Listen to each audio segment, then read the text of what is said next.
Welcome to this particular video tutorial students. और यहाँ पे हम बात करने वाले हैं 8051 के एक नई टॉपिक की, जो कि है हमारा एड्रेसिंग मोड्स। अब एड्रेसिंग मोड एक ऐसा टॉपिक है जो ऑलरेडी हम 8086 माइक्रो प्रोसेसर के साथ में भी पढ़ चुके हैं, और मोर और लेस इसमें आपको काफ़ी सिमिलैरिटी समझ में आएगी जो हमने 8086 में किया था और 8051 में किया था। तो एड्रेसिंग मोड सबसे पहले होता क्या है, ऑल्दो हम इसे डिस्कस कर चुके हैं 8086 के साथ में, लेकिन फिर से एक बार क्विक रिवीजन कर लेते हैं। तो एड्रेसिंग मोड जो है, हम कोई भी एक इंस्ट्रक्शन अगर लिखते हैं, इसको एग्जांपल से समझते हैं। सो लेट्स से मेरे पास में एक सिंपल सा इंस्ट्रक्शन है जो कि है आपका ऐड, और इस ऐड इंस्ट्रक्शन के आगे मैंने कोई भी दो रजिस्टर्स दे दिए। सो लेट्स से मैंने लिखा ऐड ए कॉमा मैंने लिखा R1। तो ये ऐड इंस्ट्रक्शन क्या करेगा, देख के हमें पता चल रहा है कि ये एडिशन जो है वो परफॉर्म करेगा। और एडिशन किस पर परफॉर्म करेगा, register A and register R1 पर। तो ये जो पोर्शन है हमारा, जो हमें बता रहा है कि क्या करना है, इस पोर्शन को हम बोलते हैं ऑप कोड। और हम ये ऑपरेशन किस पर परफॉर्म कर रहे हैं, वो उस तो हम ये ऑपरेशन किस पर परफॉर्म कर रहे हैं, रजिस्टर ए और रजिस्टर R1 में। तो इसको हम बोलते हैं ऑपरेंड, इसको हम बोलते हैं ऑपरेंड। ठीक है। तो अब ऑपरेंड्स आपके रजिस्टर में भी हो सकते हैं, ऑपरेंड्स आपके इंस्ट्रक्शन में भी हो सकते हैं, ऑपरेंड्स जिस पर आपको ऑपरेशन परफॉर्म करना है वो आपकी मेमोरी में भी हो सकते हैं, ऑन चिप मेमोरी में भी हो सकते हैं, और माइक्रो कंट्रोलर के बाहर अगर आपने एक्सटर्नल मेमोरी लगाई हुई है तो वहां पर भी हो सकते हैं। तो यही ऑपरेंड्स को सीपीयू तक पहुंचाने के लिए जो भी तरीके होते हैं, उन्हीं तरीकों को हम बोलते हैं addressing modes. So these veg using which your CPU accesses the data is called addressing modes, right? So for my 8051 microcontroller मेरे पास में 5 एड्रेसिंग मोड्स हैं जिसके बारे में हम बात करेंगे। नंबर मैं यहां लिख देता हूं, फिर एक एक करके हम बात करेंगे। तो सबसे पहले हम बात करेंगे इमीडिएट एड्रेसिंग मोड की। ठीक है, तो ये भी हमारे 8086 में होता था। इसके बाद में हम आगे जाके बात करेंगे तो हम बात करेंगे रजिस्टर एड्रेसिंग मोड की। तो ये भी हमारे 8086 में होता था। इसके बाद में हम बात करेंगे रजिस्टर इनडायरेक्ट एड्रेसिंग मोड की। सो रजिस्टर इनडायरेक्ट एड्रेसिंग मोड की, ये भी हमारे 8086 में होता था, 8051 में भी है भाई ये हमारे। ठीक है, चौथा जो है वो है हमारा डायरेक्ट एड्रेसिंग। तो मेरे को बीच में एक्चुअली लिखना चाहिए था। So this, let's call this number 3 instead of number 3, let's call this number 4, और number 4 को number 3 बोल रहा हूं मैं। ठीक है, so number on third I have this direct addressing mode, क्योंकि जब डायरेक्ट पढ़ेंगे तब इनडायरेक्ट एड्रेसिंग मोड समझ में आएगा। So on 3 I would put direct addressing mode. और लास्ट में मेरे पास में जो पांचवी कैटेगरी है वो है मेरे इंडेक्स्ड एड्रेसिंग मोड की। ठीक है, तो immediate, register, direct, register indirect and indexed addressing mode, ये 5 एड्रेसिंग मोड्स मेरे 8051 माइक्रो कंट्रोलर में है मेरे पास में। ठीक है, अब जो है हम एक एक करके इन्हीं एड्रेसिंग मोड्स के बारे में आगे के वीडियो में हम बात करेंगे। ठीक, तो पहला जो एड्रेसिंग मोड है मेरा, वो है मेरा इमीडिएट एड्रेसिंग मोड। पहला जो एड्रेसिंग मोड है वो है मेरा इमीडिएट एड्रेसिंग मोड। अब इमीडिएट एड्रेसिंग मोड के अंदर जो भी डेटा जिस पर हमें ऑपरेशन परफॉर्म करना है, वो डेटा मुझे मेरे माइक्रो कंट्रोलर के इंस्ट्रक्शन में ही सीधा सीधा दिखाई देगा। सो लेट्स से मेरे पास में एक एग्जांपल है मूव और है ए, और कॉमा लगा के मैंने यहाँ पे एक पाउंड का साइन लगाया, हैश का साइन लगाया, और इसके बाद में मैंने एक वैल्यू लिख दी लेट्स से 25, और उसके आगे लिख दिया मैंने एच।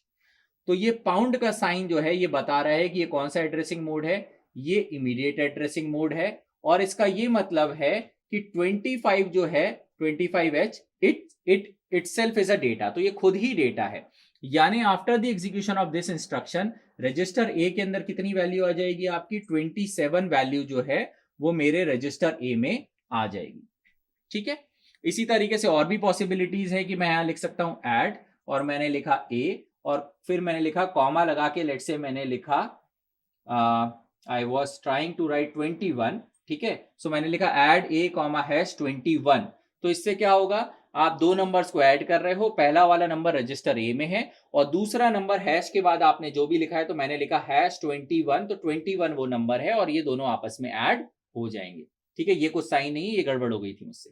ठीक, अब आपको इसमें सिर्फ एक ही चीज की ध्यान रखनी है कि जब आप यहाँ पे जो नंबर लिख रहे हो, मेरे रजिस्टर का साइज भी उतना ही बड़ा होना चाहिए। इसका क्या मतलब है, तो लेट्स से अगर मैं लिखता हूं ऐड ए कॉमा 21 की जगह मैंने लिखा 2122। तो अब ये कितने बिट का नंबर है? ये एक 16 बिट का नंबर है। जबकि आपका जो ए रजिस्टर है ये कितने बिट का रजिस्टर है? ये सिर्फ 8 बिट का रजिस्टर है। तो 16 बिट का जो डेटा है वो 8 बिट के रजिस्टर में तो होल्ड हो ही नहीं सकता। तो ये जो है ये कैसा इंस्ट्रक्शन हो गया आपका? इनवैलिड इंस्ट्रक्शन हो गया, इलीगल इंस्ट्रक्शन हो गया। तो सिर्फ आपको इतना ध्यान रखना है कि यहां अगर 8 बिट का रजिस्टर है तो यहां 8 बिट का डेटा होना चाहिए, और अगर यहां 16 बिट का डेटा आप ट्रांसफर कराना चाह रहे हो तो फिर यहां पर रजिस्टर भी आपका 16 बिट का होना चाहिए। ठीक, तो ये हो गया मेरा इमीडिएट एड्रेसिंग मोड। तो ये मेरा पहला वाला हो गया है। अब हम दूसरे की बात करते हैं। तो दूसरा जो एड्रेसिंग मोड है मेरा, वो है मेरा register addressing mode. Register addressing mode, तो जब भी मैं दो रजिस्टर्स का उपयोग करूंगा वो मेरा होगा रजिस्टर एड्रेसिंग मोड। ठीक है, सो लेट्स से मूव, मैंने लिखा ए कॉमा मैंने लिखा R0। तो R0 मेरे रजिस्टर बैंक में एक रजिस्टर है, और ए जो है वो मेरे सीपीयू के अंदर ही एक्यूमुलेटर रजिस्टर होता है। तो रजिस्टर बैंक के एक रजिस्टर में से डेटा कहां आ गया? मेरे एक्यूमुलेटर में आ गया। ठीक है, R0 भी मेरे माइक्रो कंट्रोलर के अंदर ही जो रैम है, उसी रैम के अंदर जो 128 बाइट की रैम हमने शुरू में बात करी थी, वहां पे जो रजिस्टर बैंक होते हैं उसी रजिस्टर बैंक में से एक रजिस्टर है R0, और वहां की वैल्यू जो है मेरे ए रजिस्टर में एक्यूमुलेटर में आ जाएगी। ठीक, ये चल जाएगा। उल्टा भी आप करा सकते हैं कि अगर मेरे को एक्यूमुलेटर में से डेटा भेजना है रजिस्टर बैंक के किसी रजिस्टर में, सो एक्यूमुलेटर का डेटा कहां चले जाएगा? आपका R1 रजिस्टर में चले जाएगा। R1 कहां है? मेरे रजिस्टर बैंक में एक रजिस्टर है। ठीक, अब यहां पर एक इलीगल इंस्ट्रक्शन आपका होता है कि आप दो रजिस्टर बैंक के बीच में डेटा नहीं ट्रांसफर कर सकते। यानी दो रजिस्टर्स जो रजिस्टर बैंक में हो, तो R4 और R7 ये दोनों ही रजिस्टर्स कहां है? मेरे दोनों ही रजिस्टर्स जो हैं वो रजिस्टर बैंक में हैं। तो आप डेटा ट्रांसफर या कोई भी ऑपरेशन जो है वो आप between two registers from register bank आप उस पर नहीं कर सकते। दोनों में से एक जो रजिस्टर है वो आपके माइक्रो कंट्रोलर के अंदर होना चाहिए, आपके सीपीयू के अंदर होना चाहिए। माइक्रो कंट्रोलर के अंदर तो ये भी है, आपके सीपीयू के अंदर होना चाहिए। ठीक है, ये मेरा रजिस्टर एड्रेसिंग मोड है। तो इन दोनों को अगर मैं आपस में कंपेयर करूं तो यहाँ पे डेटा मुझे सीधा सीधा जो है वो इंस्ट्रक्शन में दिखाई दे रहा है जिस पर ऑपरेशन परफॉर्म कर रहे हैं, जबकि यहाँ पर डेटा मुझे क्लियरली दिखाई नहीं दे रहा है। डेटा किसके अंदर है? R0 के अंदर है। फिर वो डेटा कहाँ आ गया? एक्यूमुलेटर में आ गया। अब R0 के अंदर क्या नंबर है अगर वो मुझे नहीं पता है तो इस इंस्ट्रक्शन को देख के आप नहीं बता सकते कि एक्यूमुलेटर रजिस्टर ए के अंदर क्या वैल्यू आएगी। जबकि यहां पे मैं बहुत क्लियरली बता सकता हूं कि हैश के आगे क्या लिखा है? 25। तो एक्यूमुलेटर के अंदर क्या वैल्यू आएगी? 25 वैल्यू ही आएगी। यहां अगर मुझे बताना है कि एक्यूमुलेटर में क्या वैल्यू आएगी, उसके लिए मुझे पता होना चाहिए कि R0 रजिस्टर में क्या वैल्यू थी, और वही वैल्यू मेरी एक्यूमुलेटर में आ जाएगी। ये दोनों ही जो है वो क्या कर रहे हैं आपके, यहां पे हम रजिस्टर बैंक या फिर सीपीयू के अंदर के रजिस्टर्स की बात कर रहे हैं, और यहां पे भी हम सीपीयू के अंदर ही हम बात कर रहे हैं। अब अगर हम मान लीजिए ऑन चिप मेमोरी भी है मेरे पास में, ऑन चिप मेमोरी यानी मेरे माइक्रो कंट्रोलर के अंदर ही मेरे पास में मेमोरी है, और वहां से अगर मुझे कुछ डेटा लाना है तो तीसरा जो एड्रेसिंग मोड है मेरे पास में, उसको मैं बोलता हूं डायरेक्ट एड्रेसिंग मोड। ठीक है, तो सिंपल सा है, मैंने लिखा मूव, मैंने लिखा लेट से ए, और मैंने लिखा लेट से 40 इन हेक्साडेसिमल। यहां इस 40 में हैश या पाउंड का साइन नहीं है, यहां पर है। तो इन दोनों में क्या अंतर है? अब ये जो 40 है, this will be treated as a memory location. ये जो है 40 मेरा क्या हो जाएगा? It will be treated as a memory location. और कौन सी मेमोरी लोकेशन? सो ये मेमोरी लोकेशन है मेरी ऑन चिप, यानी मेरे माइक्रो कंट्रोलर के अंदर ही जो मेमोरी है, ऑन चिप मेमोरी है, उसी मेमोरी में से मैं डेटा जो है वो कहां पे लेकर आ रहा हूं? एक्यूमुलेटर रजिस्टर में लेकर आ रहा हूं। तो ये जो एड्रेसिंग मोड है, जहां पे एड्रेस मुझे क्लियरली सीधा सीधा दिखाई दे रहा है, डेटा नहीं दिखाई दे रहा, मुझे क्या दिखाई दे रहा है? एड्रेस दिखाई दे रहा है। तो आपका प्रोसेसर क्या करेगा भाई? 40 वाली मेमोरी लोकेशन पे जाएगा, वहां पर जो भी डेटा है, लेट से वो डेटा है F2। ठीक है, तो आपके एक्यूमुलेटर के अंदर कितनी वैल्यू आ जाएगी? आपकी F2 जो वैल्यू है वो आपके एक्यूमुलेटर के अंदर वैल्यू आ जाएगी। ठीक है, और ये है मेरा डायरेक्ट एड्रेसिंग मोड। ठीक, so if I can see the address but I can not see the data, data नहीं पता मुझे कि 40 के अंदर क्या डेटा है, वो तो यहाँ ले लिया तो मैंने बोला F2, लेकिन सिर्फ और सिर्फ अगर मैं इस इंस्ट्रक्शन को देखूं तो मुझे नहीं दिख रहा है कि डेटा क्या है, लेकिन मुझे एड्रेस दिख रहा है, जहां से डेटा मुझे लेकर आना है वो एड्रेस अगर मुझे दिख रहा है तो एड्रेसिंग मोड होगा आपका डायरेक्ट एड्रेसिंग मोड। ठीक है, अब हम एड्रेस को भी हाइड कर सकते हैं। तो अगला एड्रेसिंग मोड मेरा इसी के बारे में बात करता है, और चौथा जो एड्रेसिंग मोड है मेरा, वो है मेरा इनडायरेक्ट एड्रेसिंग मोड, या फिर मुझे लिखना चाहिए register indirect addressing mode, register indirect addressing mode. ठीक है, अब यहां पे हम क्या करेंगे, यहां पे कुछ पॉइंट्स हैं। सबसे पहले तो आप सिर्फ और सिर्फ या तो R0 रजिस्टर का उपयोग कर सकते हैं या फिर आप यूज कर सकते हैं R1 रजिस्टर का। इसके अलावा आपके जो बाकी रजिस्टर्स हैं वो रजिस्टर इनडायरेक्ट एड्रेसिंग मोड में एप्लीकेबल नहीं है। यानी कौन से रजिस्टर बच गए मेरे, R2 से लेके R7 तक जो रजिस्टर्स हैं, they can not be used for register indirect addressing mode.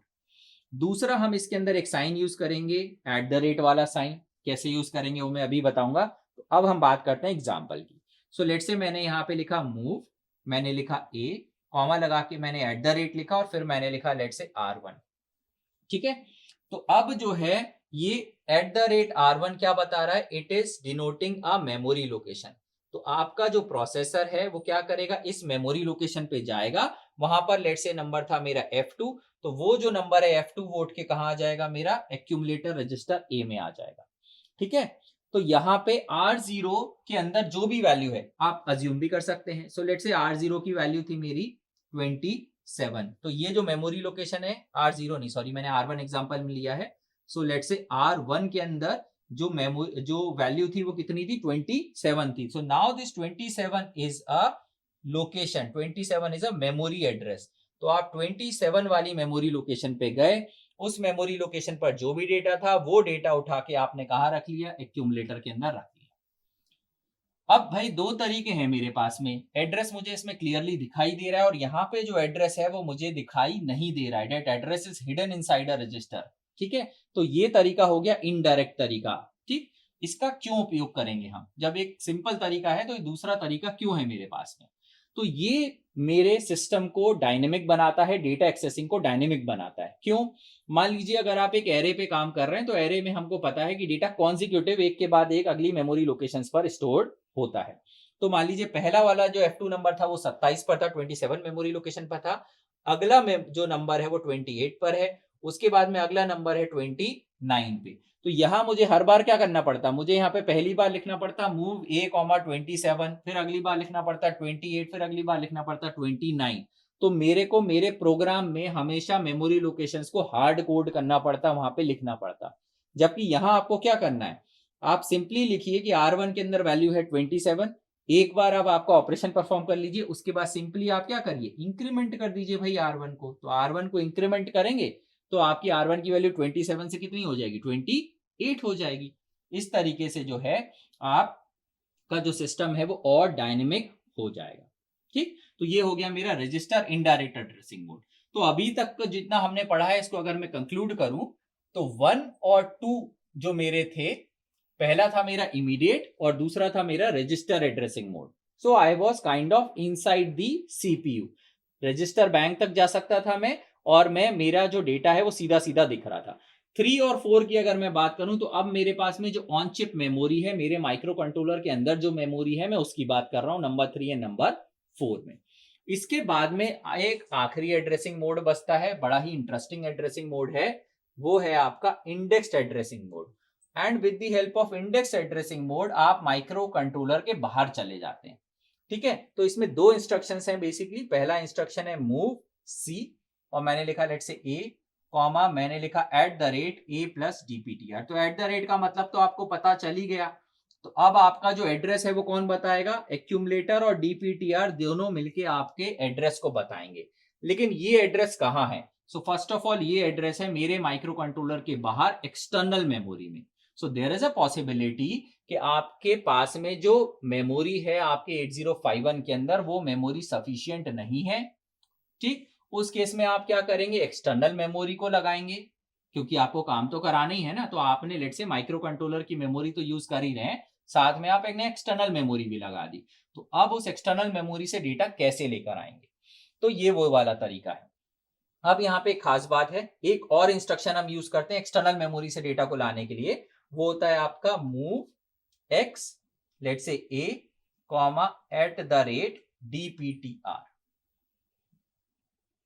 मैं फिर से पूरा का पूरा लिख देता हूं, move X A comma at the rate DPTR. तो यहां आप क्या कर रहे हैं, आप एक्सटर्नल मेमोरी पे जा रहे हैं और डेटा ए में लेकर आ रहे हैं, एक्यूमुलेटर में ला रहे हैं। यहां पर भी यही है कि आप एक्सटर्नल मेमोरी पे जा रहे हैं और डेटा एक्यूमुलेटर में लेके आ रहे हैं। यहां पे जो सी है ये डिनोट करता है कोड मेमोरी को, यानी आप जो डेटा लेकर आ रहे हो वो प्रोग्राम मेमोरी में या कोड मेमोरी में स्टोर्ड है, ठीक है। और यहां पर एक्स डिनोट करता है आपका एक्सटर्नल डेटा मेमोरी। तो यहां पर जब मैं मेमोरी की बात कर रहा था तो this memory was my on chip memory, मेरे माइक्रो कंट्रोलर के अंदर ही जो मेमोरी है वहां पे मैं बात कर रहा था। जब मैं यहां पे बात कर रहा हूं तो मैं मेरे माइक्रो कंट्रोलर के बाहर चला जा रहा हूं और मेरे माइक्रो कंट्रोलर के बाहर में जो एक्सटर्नल डेटा मेमोरी है आप वहां से डेटा लेकर आएंगे। तो अब माइक्रो कंट्रोलर के बाहर दो तरीके की मेमोरी पॉसिबल है, एक मेमोरी है कोड मेमोरी और एक मेमोरी आपकी एक्सटर्नल डेटा मेमोरी। तो एक्सटर्नल डेटा मेमोरी से लेकर आना है तो I would like to use move X, और अगर आपको एक्सटर्नल कोड मेमोरी से लेकर आना है तो आप यूज करेंगे मूव सी, ये वाला। अब इससे फिजिकल लेवल पे क्या फर्क पड़ेगा, तो यहाँ पे ये जब आप कोड मेमोरी यूज करते हो तो आपका जो प्रोग्राम स्टोर इनेबल सिग्नल है, PSEN सिग्नल है, वो आपका काम करता है। जबकि आप मूवएक्स सिग्नल जब आप यूज करते हो, एक्सटर्नल डेटा मेमोरी यूज करते हो, तो आपके रीड और राइट सिग्नल्स काम करते हैं। तो ये डिफरेंस है इसके अंदर, ठीक। तो ये हो गए हैं मेरे पांचों एड्रेसिंग मोड्स, ठीक। सिर्फ जो पांचवा एड्रेसिंग मोड है इंडेक्स एड्रेसिंग मोड, सिर्फ और सिर्फ इसी एड्रेसिंग मोड से मैं मेरे माइक्रो कंट्रोलर के बाहर एक्सटर्नल मेमोरी से बात कर सकता हूं। और 1 2 3 4 जो है वो चारों एड्रेसिंग मोड सिर्फ और सिर्फ मेरे को माइक्रो कंट्रोलर के अंदर जो मेमोरी है, माइक्रो कंट्रोलर के अंदर जो स्पेशल फंक्शन रजिस्टर है, माइक्रो कंट्रोलर के अंदर जो मेरा रजिस्टर बैंक है, वहां पे बांध के रखते हैं, ठीक। तो यहाँ पे मैं खत्म करूंगा मेरा एड्रेसिंग मोड, और जब हम अगली वाली क्लास में मिलेंगे तो हम बात करेंगे इंस्ट्रक्शन सेट की, ठीक। तो इसको करते हैं यहीं पे खत्म। Thank you so much, have a great day ahead.